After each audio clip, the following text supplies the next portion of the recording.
Wifi ਵੈਸੇ ਤਾਂ ਹੈਗਾ।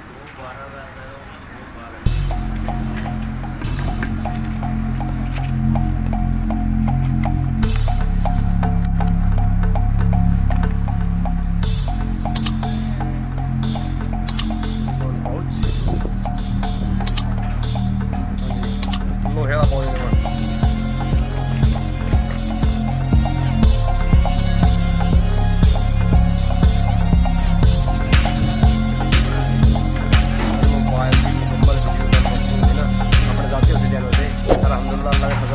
$6 हो गया जी।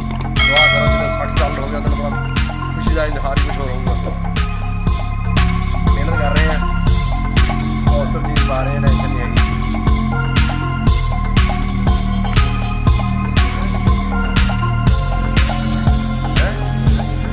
भाई साहब मिलता 12 मंथ गारंटी और जो टेलीकॉम वाली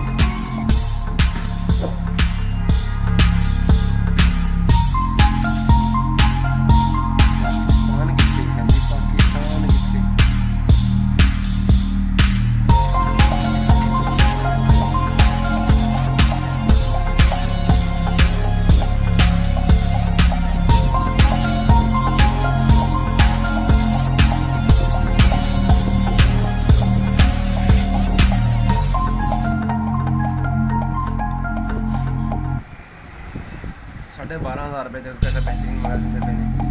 3 ਬੱਤੀ 2 ਬੱਤੀ